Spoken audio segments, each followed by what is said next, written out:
Ano po yung pumasok at nagbigay ng panahon para sa ating negosyo? Kasi po hindi na biro-biro 'tong nangyayari sa atin ngayon. Sobrang blessing po ito. At kailangang maging nire-record ko po kaya gumagalaw. At kailangang maging equal po yung tinatawag na allocation ng yaman ng lahat. Kasi naisip ko talaga, hindi po rito uso yung salitang Millionaires Club. Dito po sa atin dahil sa ganda ng project, ang ang tawag po sa atin, Billionaires Club. Tayo po yung kauna-unahang company sa tulong ni Pressmark Ulgasan na mangyayari yon sa buong history ng tinatawag na negosyo. Tayo po ang kauna-unahan na gagamit ng salitang Billionaires Club at kailangan nating magtulungan para pare-parehas tayong umangat. At hindi na ako makakahintay po, Pressmark, na hintayin pa yung mga kagrupo kaya nirecord ko na lang. Ganito po. Kasi may concern ako tungkol dun sa mga lumolobong assets. Kailangan magamit po yun. Magamit at tumulong.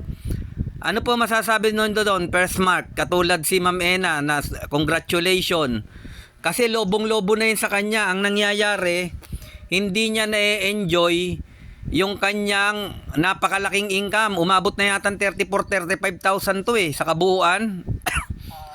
Ganito gawin sir, maging private contractor na siya, harap na siya ng consumer niya para ma-enjoy ngayon yung pera. Yes po. Ganito naman gawin mo ma'am, nakita na ninyo kung paano ang discount, naranasan na ninyo yung discount. Ang gagawin po ninyo, be a channel of blessing doon sa mga kapitbahay, kamag-anak mo na maranasan rin nila yung discount. Simulan nila kahit na pa 100, 100, pa 200, 200, o 300, 200. Ma'am, mag-identify muna kayo ng consumer na 5 para magaan. Yun muna, i-handle ninyo yung 5. Ngayon ma'am, pag once na naranasan nila yung discount, na-enjoy nila yung discount, ang kasunod niyan na iparanas mo sa kanila paano kumita, i-convert mo sila into private contractor. Opo. Katulad mo, para sila, una, naranasan nila paano mag-discount, na experience na nila yon, na-enjoy na nila. Ngayon, ipa-enjoy mo naman yung sarap kung paano kumita. Katulad po ninyo, Ma'am Yenda. Okay po. Nang sa gayon, ikaw sila kumita, so everybody is happy. Opo. Ganun lang po. Sir, may presentation kami sa hospital. Pinapatawag ako ulit doon ng kausap kong doktor. Sige po. Pwede na. Ako ngayon. Opo. Maiwan ko po muna kayo. Kami Opo. na. Opo. Okay. Mhm. Sige, thank you po. Ma'am Ena, bali may iwan tayong dalawa. Tuloy lang natin yung tinatawag. Dahil eto talaga makikita natin yung napakalaking resulta Sobrang laki. In a matter of wala pang kalahating buwan, wala ka pa yatang 2 weeks or magto 2 weeks na. Sobrang blessing. Kaya ang nangyayari po ganito. Yung sinabi ni Pressmark, total naka-record to, mapapanood din niya. Meron pang isang concern na dapat gawin. Kasi ako po, nakikita nyo talagang offline, online, puyatan sa pagpa-planning, puyatan sa pagpapalaki. Lahat, ibig sabihin, nasa amin ang full load ni Pressmark, tama? At nasa amin din ang may pinakamalaking gastos. Gastos dun sa mga meet-up, pakain, sa mga binibigay po na cash out, pagbili. Ang concern ko po, kasi ako yung nagpa-practice ng business, nakikita ko yung lapses. Nakikitang lapses. May lapses talaga. Tandaan po natin, ang nangyayari, lahat tayo dapat happy, tama? At kailangan lahat tumutulong. Yung iba gustong tumulong, hindi naman pa nila alam kung paano, tama? Katulad nyo po, gustong-gusto nyo nang tumulong. Okay po. Ayan. Gustong-gusto nyo tumulong, tanong, paano makakatulong? Simple lang po. Ganito, kung di pa masyadong kabisado. Sa ngayon po, dahil sa sobrang laki ng inilolobo ng earnings, yung iba wala pang 4 na araw, doble na Ngayon po, kayo yung mag-compute, lalagay lang tayo sa kalagayan namin ni Pressmark. Halimbawa, yung sitwasyon nyo na lang, katulad din ng sitwasyon nila Ma'am Bernadette, ni Sir Credo, Lahat sila nag-triple, quadruple na yung value ng pera. Tama? Opo. Sa inyo, hindi lang quadruple. Nag-anim na doble na, 8 doble. Tama? Tama po. Nangyayari, pag halimbawa, ganito po, ibibili nyo sa akin ng load yan. Ang makukuha lang 16.7%. Aaray po ako niyan kasi wala po akong pera na gine-generate kasi ang ginagawa ko, mag-keep at alagaan yung ating F3 token. Inaalagaan po namin yan. Ang nangyayari, pag merong nag-dump, may nag-dump na may nagtapon na ng ayaw sumunod. Ang nangyari, bibilin ho na namin yan ng obligado para lang hindi mawala yung pagtitiwala na tumataas, tama? Opo. Pag binili po namin yan po sana yung panggalaw namin, pang marketing. Ang nangyari, yung pera na pang marketing napunta pa dun sa pambili, tama? Tama. Ang maganda po dun, at least, yung iba, kumita uli, bumalik yung kita, tama? Ibig sabihin, lobo ng lobo yung kita nyo, kami naman, abono ng abono. Ganun po. Opo, ganun po mangyayari kasi unang-una, pag naulit-uli yan, ang mangyayari, hahabulin uli namin ni Sir Mark. Mabuti sana kung bibili ka agad ng token yung mga kasama natin. Nakita nyo po yung sitwasyon? Tingnan nyo po, ito, emergency meeting, kailangang malaman. Kasi marami sanang magbili ng tokens. Yun lang. Di ko pa ngayon kung paano nga. Opo, kung hindi naman kayo bibili, ito maitutulong. Una, yung sinabi ni Pressmark, maging private contractor kayo kasi ang laki ng asset nyo. Ang kagandahan nyo po, hindi nyo na kailangan bumili ng token dahil sobrang dami yung token ninyo. Tama? Ang kailangan nyo na lang cash para umiikot. O, di ba? Halimbawa, yung cash, ano yung bibilin mong produkto para bilhin ng mga F3 members. Iikot na po 'yon. At sigurado lalaki po income nyo. Mas malaki pa sa hawak nyo ngayon. Yun nga po. Mas malaki pa. Aabutin ng 100,000 yan. Baka kalahating milyon yan pag ginawa nyo pagdating ng December, pag sumunod kayo sa amin. Ngayon, eto naman yung may tinatawag na advantage tsaka disadvantage. Tama? Yes po.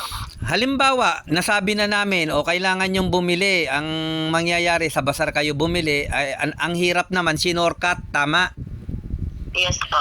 Pag shortcut naman, hindi sasapat yung tinatawag na 16.7%. Okay. Hindi sasapat. Granting, eto. Halimbawa, ikaw kumita ka na ng 35,000. Ano yun potential money ang tawag pa doon kasi nga hindi pa lumalaki ng ganun kalaki community. Ibig sabihin, yung kinita mong 35,000, magiging pera yon pag ipinurtupir mo kasi bawal nga na bawal na dalhin sa blockchain, tama? Tama. Masasaktan tayong lahat. Ngayon, masisira din ang negosyo. Ngayon, kung ang mangyayari naman, katulad ng ginagawa ng iba, nagpapa-cash out sa akin, talo po ako, nauubos yung aking resources, yung pera ko. Kasi kung gagawin ko yung ginagawa nila, ako naman magpipir-to-pir kay Sir Mark, aaray yun. Yun nga po ang isip ko, paano kaya Ayan, ang isip lang, magtulungan tayo para hindi tayo umaray. Paano yung tulungan? Ganito. Di po ba kami laging lumalabas, kami laging nag-i-invite, kami laging nagpapaliwanag, ibig sabihin kaming gumagalaw. Simple lang. Hindi sapat yung 16.7. Total sobra naman, share your blessing. Okay po. Opo, ang gagawin, depende yan doon sa earnings. Kasi monitored namin Halimbawa, ikaw, malaki naman ang earnings mo. Itulong mo na lang yon para pang operational expenses. Okay lang po. Opo, halimbawa sa'yo, Sir August, gusto ko pong gamitin sana yung ko para ma-enjoy yung aking F3 wallet. Yun ang ibabayad ko. Pag ang nakuha ko ay 16.7, kakapusin ako. Pwede po nating itaas yun hanggang 30. Panalo pa rin kayo kasi ang po na inyo nasa 500% ang itinaas Yun po yung sinasabi ko. Sana maintindihan. Okay yan. Ganito. Opo, ganito. Ang kagandahan naman nun, pag ikaw nakatulong, kami naman may panggalaw. Tandaan natin, nagsisimula pa lang yung company, magbalikatan tayo. At yun din po, papatupad ko pati dun sa mga iba na tinatawag na may malalaking hold pero ang nangyari hindi nagpa-participate, hindi bumibili. Di ba ang usapan ibili? Hindi naman sila bumibili. Kaya lumolobo ng lumolobo. Hindi tayo holding. Ang usapan natin, patronage. Tama? Ngayon, Pero sir, may yung GC, yung mga bibilhan, yung mga may mga... Apo, ito na po yung GC ng may malalaking hawak na token. Yung mga kumita na talaga ng malalaki. Kaya, para makatulong sila, unang-una, makatulong dun sa management, yung humahataw, at yung gagawin namin, babalik din sa inyo. Bakit? Kasi pag nakapagpa-pay-in kami, nawalan ka ng 30%, nakurot lang, hindi sa buo kurot lang. Magagamit namin yon para doon sa tinatawag na pagpapalaki. Ganun lang po. Kagaya kahapon, ayoko na ng meet up, ma'am. Ayoko na. Kasi ang meet up, pupuntahan ko, pinakain pa.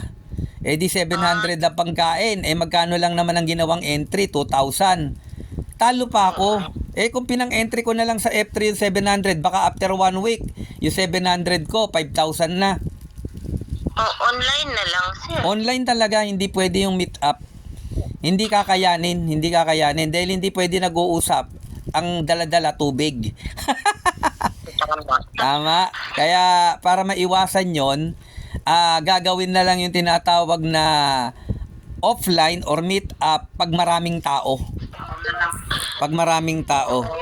Kaya dito, ayan, salamat kay Sir Sir, nakalimutan ko na tong pangalan ni Sir Luterio. Sir Romeo, pero si Sir Jose yung nag-operate. Opo, Sir Romeo, Sir Jose. Sir Jose, bali ganito, ang pinag-uusapan natin yung paglaki ng company. Kasi yung paglaki ng company natin, dapat magtulong-tulong. Hindi isa lang ang pumapasan. Hindi pwedeng si Sir Mark lang. Hindi pwedeng si Sir August lang. Hindi pwedeng si Sir Jose lang. At hindi pwedeng si Sir Romeo lang yung nagpa-practice ng consumerism. Tama? Lahat. Kagaya kahapon, di naging happy yung iba dahil nag-pump. Ngayon, ang nangyari, nakipag-meet up ako, ang presentation ko, ang dami nila. Tinipid ko na nga lang, 700 lang yung pagkain. Di naglabas ako 700. Ang in-entry lang naman, 2,000. Ikaw lumagay sa kalagayan ko, sir. Kung itutuloy ko araw-araw yung ganun, ano mangyayari sa akin? Ubus ako. Mauubusan ako. Ngayon, para hindi maubusan, ang pinaka number 1 na gawin yung sinasabi nating project. Yung patronage, kagaya ngayon, ang galing na ni Sir Jose, private contractor na talaga, kumikita na, kahit medyo nagkakahiluhan kaming tatlo. Ayan, nakarecord kasi yan, Sir Romeo, kung nandyan ka, pasensya na, talagang nakakalito, pero kahit nakakalito, nakakayaman. Tama? Ganun talaga yung pagyaman. Talagang may ups and down, may mga tinatawag trials. Ngayon, paigsiin na lang natin kwento. Ang unang paraan para tayo kumita rito, mag-participate. Tapos, maging private contractor, lalaki kita mo. Lamang na kagad si Ma'am Ena kasi marami na siyang hawak na asset. May 30,000 na, 35,000 na nga yata Ngayon, ang usapan ganito, hindi ko kakayanin kahit ako kasi tandaan nyo mga partner pag ako nagsalita pwede mong ibalik sa akin. Bakit pinagagawa mo? Ikaw sir, gawin mo yung pinagagawa mo. Yun ang aking tinatawag na prinsipyo. Hindi ko ipapagawa yung bagay na hindi ko kaya. Tama? Kasi papagawa mo ikaw gumawa kaya nga pinagagawa ko sa'yo, hindi ko kaya Mali yun. Diktador yun yung ganun. Pero ipagawa mo sa akin, gagawin ko.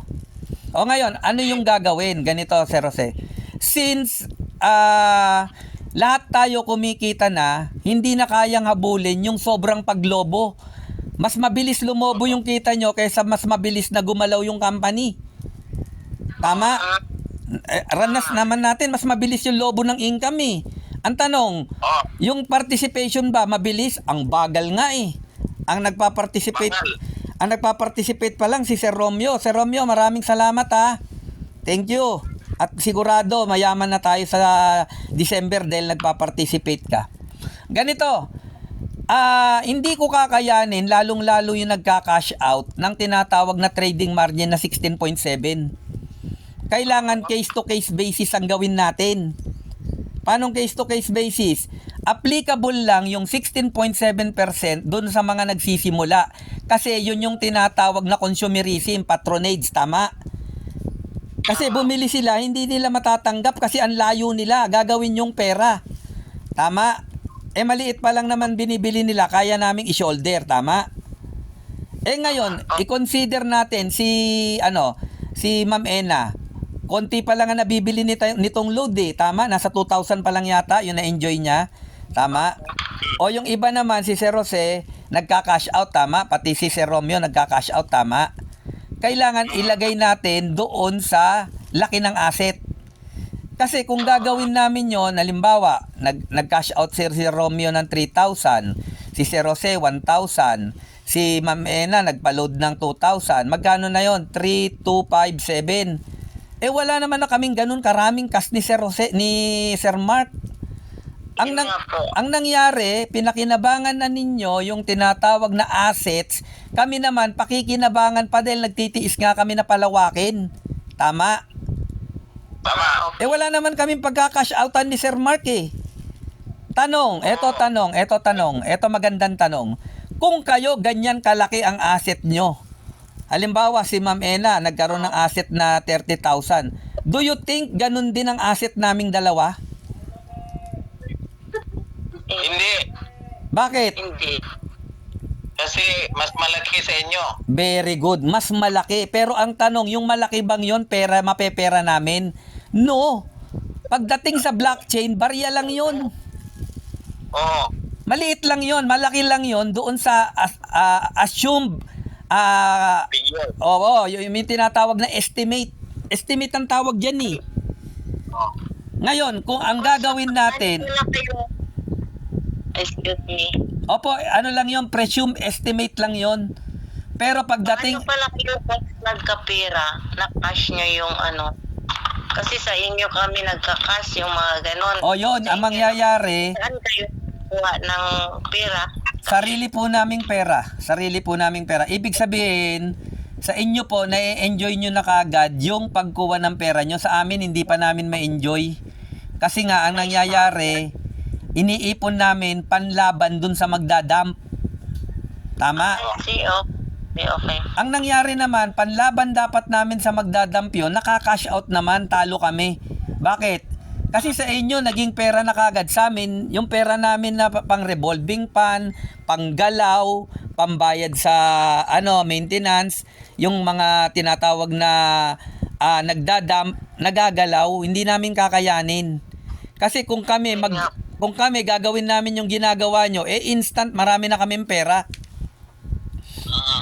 Kaya ang gagawin, magbabalikatan tayo. Ito yung grupo ng mga top earner na kaya nang pumasan. Yan. Kagaya ni Sir Jose, nakailang cash out na yan. Ibig sabihin, na-enjoy niya na yung pera niya. Kami hindi pa namin na-enjoy. Kasi nga, ang ginagawa namin, binabantayan namin yung aming value, yung market ng value natin. Lagi kami nakatingin, tinitingnan namin. Ngayon, kung mauubusan kami ng pang-replenish, titigil kami. Wala na kaming magagawa. Titigil lahat tayo, tama? Ngayon, para makatulong kayo, sabi ko nga kay Ma'am Ena, kung mga 16.7 hindi kakayanin, total kurot-kurot lang naman yan ilagay mo, halimbawa, 35,000, 6 times yon 600%. Pero ang magiging kurot lang, 1,000 dun sa 600% mo. Halimbawa, bibili siya ng load, 1,000. Hindi ko kayang ibigay ng lang yun, 167 trading margin.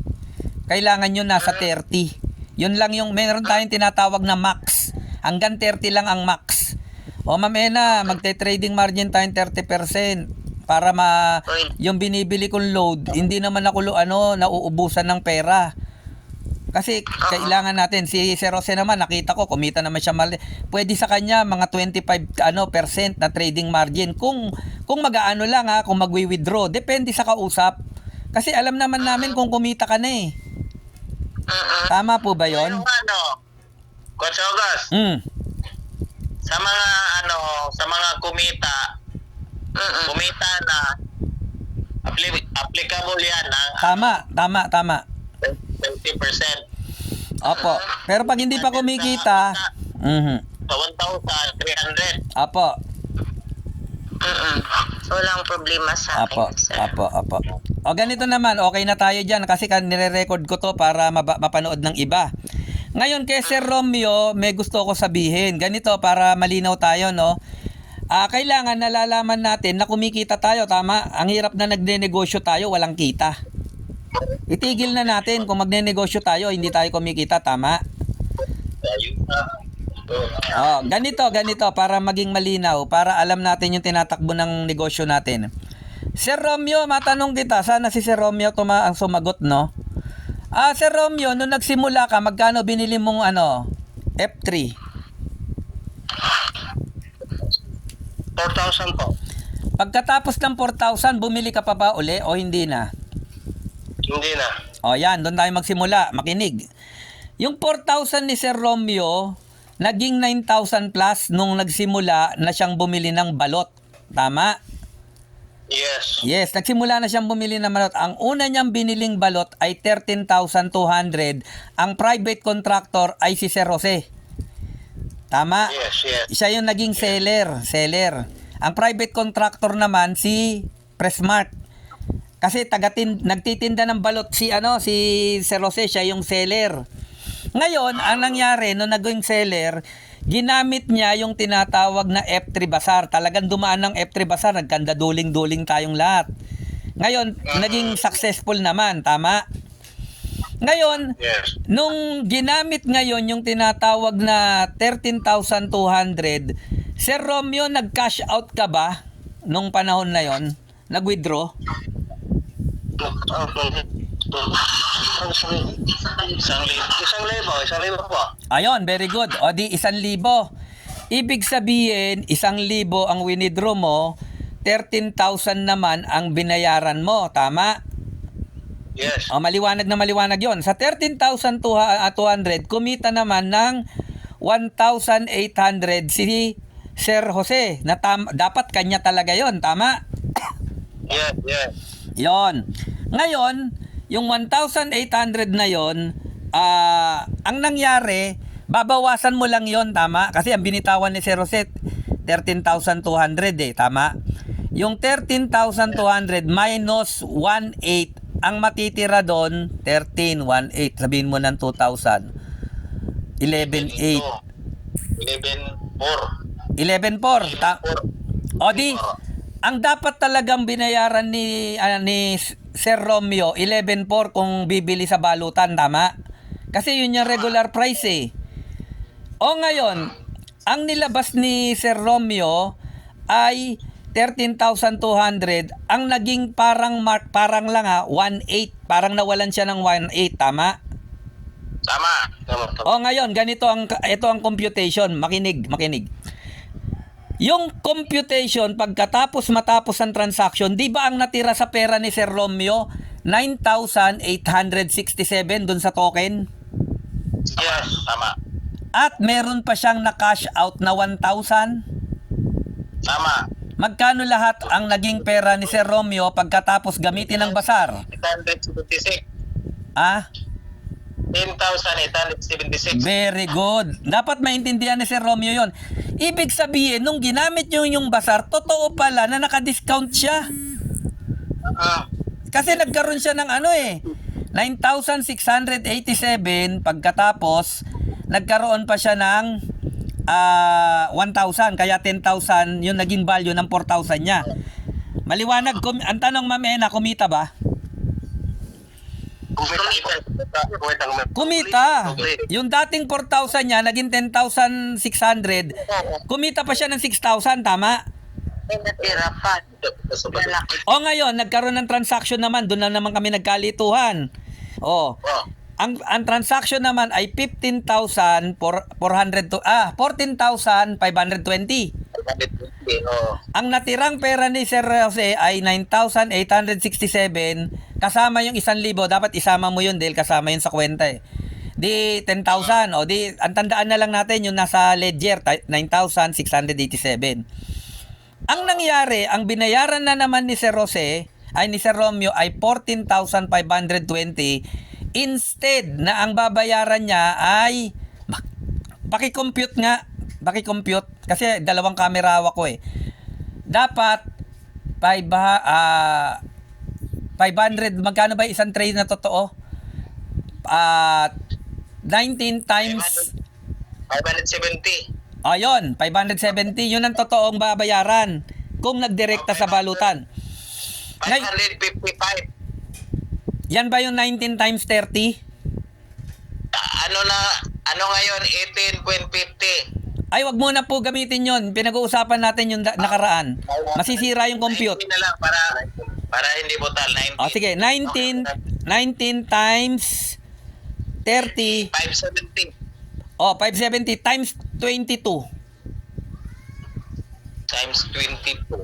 660. Yun yung presyo nun, di ba? Maliwanag. O, 660 times 22. 600 times 20 ano? 660 times 22. Oh. Yun yung $600. yun ang 14,520, tama? Oh, tama. O yun ang binayaran ni Sir Romeo na dapat ang babayaran niya yung dati niyang binabayaran sa balutan. Kwentahin, 19 times 30. 570 Times 22. times ito na dito sa cellphone. Sa cellphone. 570 Times 22. Tama. 12,540. O di 12,540. Dapat yun ang babayaran niya kung walang F3 Basar. Tama. Pero, ang binayaran niya ay 14,520 na ang kinita naman ni Sir Jose ay 1,980. Tama. O di kumita na naman si Sir Jose, private contractor. Tanong, kung kumita si Sir Jose, hindi pwedeng hindi kikita si Sir Romeo. Maliwanag? Tama. O ngayon, ang naging total asset niyang natira ay 10,687, tama? O ngayon, 10,687, magkano ang kinash out ni Sir Romeo? Di ba 3,000? 3,000 po. 3,000. O di 10,687 plus 3,000 magkano?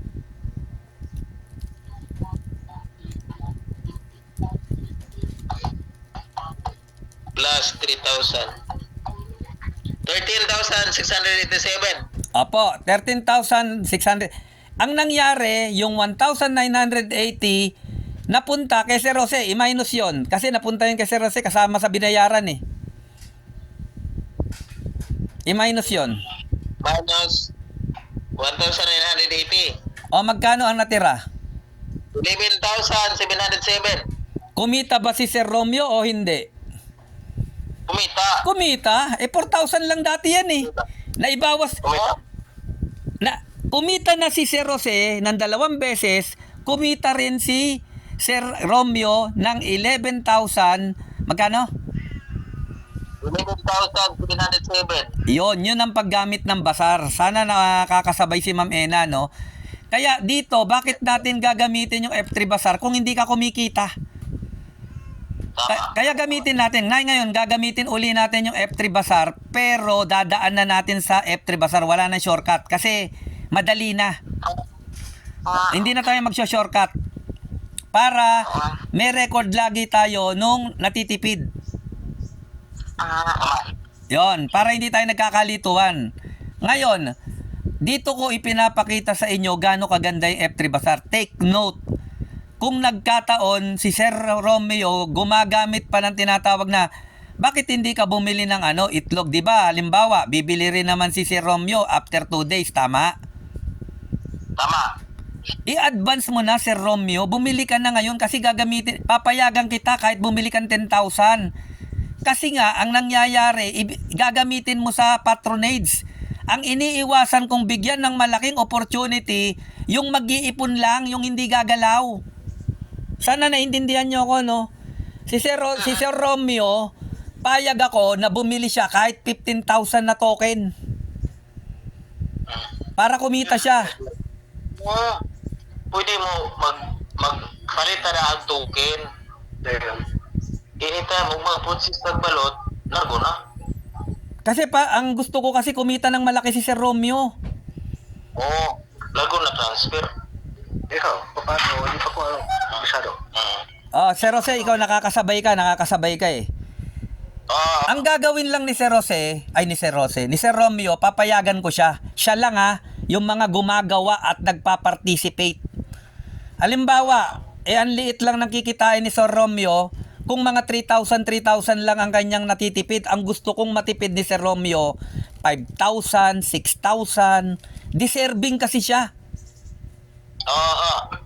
Ngayon, kung alam mo naman pala, bibili ka rin ng balot, may hawak ka naman pera sa pitaka, bakit mo pinatutulog? Ang gawin mo ganito, di ba may binili na siyang 12,500 ngayon, tama? Tama. Yung 12,500 ngayon, yun yung gagamitin ngayon para mag-trading, tama? I-pump natin. Hindi lahat yun mapapump kasi iba igagamitin. Ngayon, ganito gagawin natin. Since meron na siyang 12,500, kung bibili ka rin naman pala bukas at sa makalawa, bumili ka na ngayon ng token. Paano bumili ng token? Ibili mo na kagad yung 12,000, yung halimbawa may order ka. Para sabay sa ubayad ngayon. Sabay sa... Makatulog yung kwarta dito. Para hindi natutulog, sayang eh. May hawak ka rin naman pera. Ako pera ngayon. Kung walang pera, okay lang yon. Binibigyan lang kita ng idea. Kasi pag ginawa ni Sir Romeo, pakinggan mo Sir Jose, pag ginawa ni Sir Romeo na ngayon pa lang yung babayaran niya, i-advance niya na, pag nag-pump, kikita kagad yun. Oo. Tama. Lolobo kagad yun. Pag lobo nun, mas malaki income ni Sir Romeo. O di bibili na naman siya sa makalawa. Ay nako, ang discount niyang makukuha, ang savings, nasa 4,000, 5,000. Kaya darating ang panahon sa kakabili ni Sir Romeo, bumibili lang naman siya, dati niyang ginagawa, hindi niya napapansin, lumolobo yung asset niya, na deserving talaga. Pero yung mga bumibili na hindi naman nagpa-participate, ang ginagawa, pinalolobo lang. I know. Ako sir, bumili. Yon, kayo, pwede rin po ninyong gawin yon as F3. Tayo mag-uusap mamaya. Sige po. Para happy yung bumibili, si Sir Romeo, happy yung si Sir Jose kumikita, happy lahat yung company, lahat ng nasa company. Maliwanag? Tama. Yan. Kaya, ang lagi ko sinasabi para sa kabutihan ng lahat. Ngayon, tanong, Sir Jose, makinig po, no? Pakinggan, yung sinasabi ko, ibalik mo sa akin. Gagawin ko yun. Ibig sabihin, yung pinagagawa ko sa inyo, pwede nyong ibalik sa akin. Ikaw nga gumawa niyan, sir. Yung sinasabi mo. Gagawin ko wholeheartedly. Dahil alam ko ako makikinabang. Ganun po tayo. Transparency is the key. Kasi kung gagaya tayo dun sa mga nakaraan na hanap buhay ng mga nakasabay ko, nakakalungkot, nanloloko talaga sila para lang kumita ng pera. Babaliwin yung miyembro. Oy, mag 15 accounts ka na, mag 20 accounts ka na. Alam mo, ginawang gatasan yung miyembro. Naaawa ako. Biruin mo, member lang dealer, ang account, Sir Jose, alam mo kung ilan ang account? Sa Maload Mana, ang account niya, 136 accounts na 3998. Sabi ko, wala ka na bang ma-recruit at nire-recruit mo na nire-recruit yung member mo? Nakakaawa.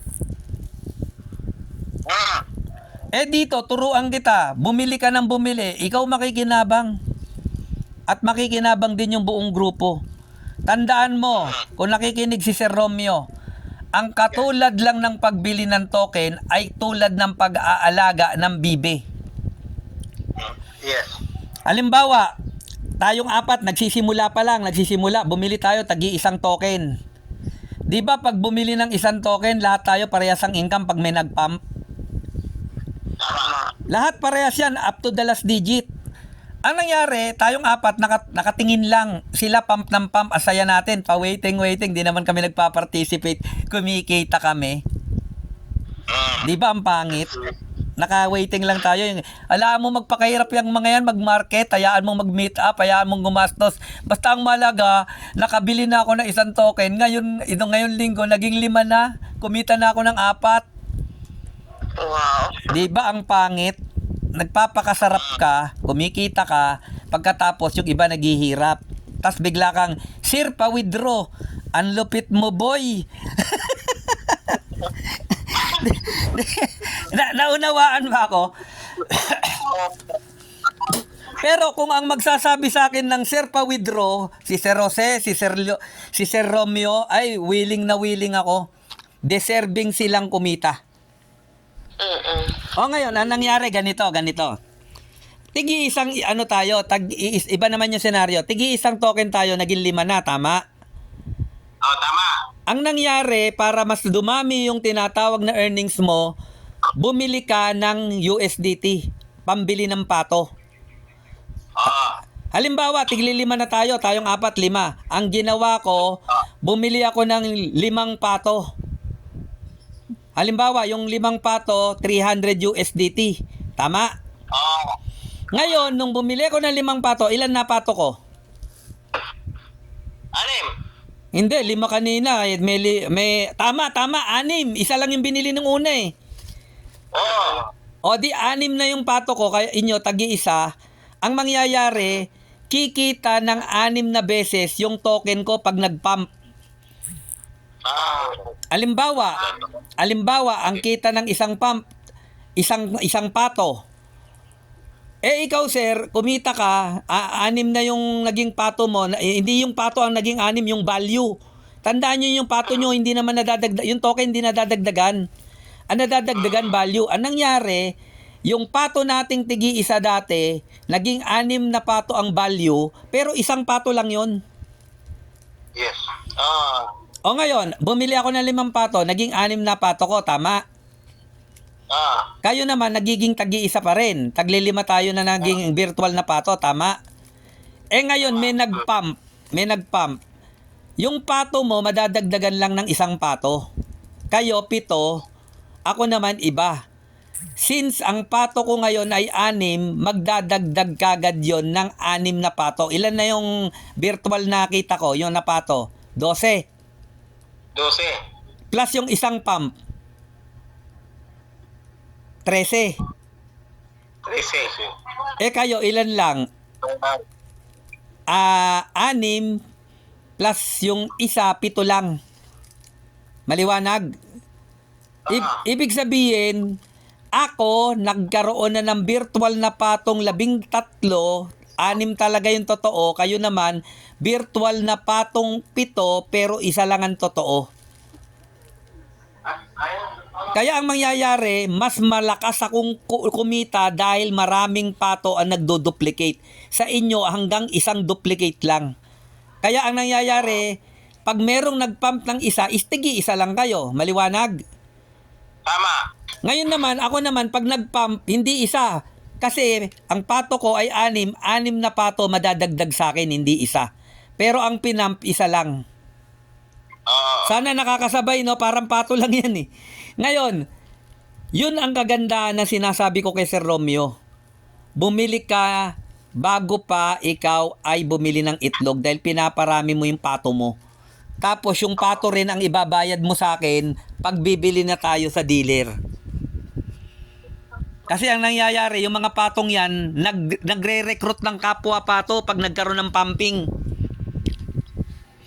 Yes. Yung 6 naging 12. Yung 6, 12. Sa'yo, isa lang yung pato mo. Ilan na magiging pato na na-recruit niya? Isa lang. Very good. Mabuti nasasabayan ni Sir Jose. Ang laging re-recruitin ng pato mo, isa lang. Ako, 6 ang pato ko. Nakita ko, lintik pala tong pato ko. Pag nag-recruit, tagi-isa. Bumili na naman ako ng 10 pato. Ilan na sila? 16 na pato. Kayo, hanggang isa pa rin dahil tuwan-tuwa lang kayo sa growth. Tama? Oh, tama. O ngayon, yung 10 binili ko, naging 16, nung nag-pump ng isa, kayo tag-iisa. Tama?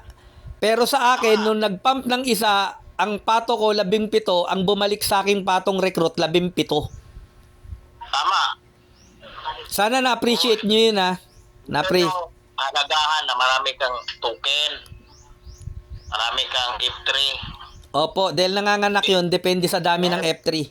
Asset yan, asset. Pag asset, tumutubo. Kaya nga, bawal tayo maglabas ng asset. Kailangan lulubo pa. Tama. Tapos, ibili mo. Oo. Gusto ko yan, sir. Bili. Bumili kayo ng bumili, lalaki asset nyo. Pero, ang dapat na bumibili, yung tinatawag na nagpa-participate. Alimbawa, si Ma'am Derna, o yon leader ni Sir Jose, hindi na si pwedeng magdagdag. Bakit? Kasi nag-hold lang kayo, hindi naman kayo bumibili.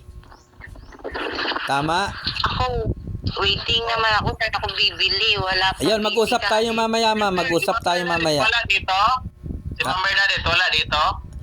Wala. Ipaliwanag mo na lang kasi hindi siya, nag-ano naman ini-add ko siya rito, hindi naman siya nag-ano eh. Hindi siya nag-ano. O paano, naka-record na to, baka mawala pa yung record, maubos yung ano, tapusin ko muna ron para at least marinig ng ibang leader. Lalong-lalo yung trading margin. Talo kami doon. Hindi namin kakayanin yon. Biruin mo, lumobo ka ng 500%, tapos ibibigay mo lang sa community 16.7. Nasa nang ustisya? Kami ni Sir Mart, wala naman kaming pupuntahan para mag-ano, tinatawag na mag-trading margin, mag-cash out, wala. O, kaya ang sinasabi ko po sa inyo, hustisya, para nagtatrabaho kami ng tuloy-tuloy, kayo naman kumikita para lahat happy. Dapat mag-participate. Opo. O paano, Sir Jose? Tapusin natin yan. Tapusin na rin natin yung transaction kay Sir Romeo para kumita uli si Sir Romeo. Sige. Tapusin ko na pa. Magandang araw po sa inyo lahat. Good morning.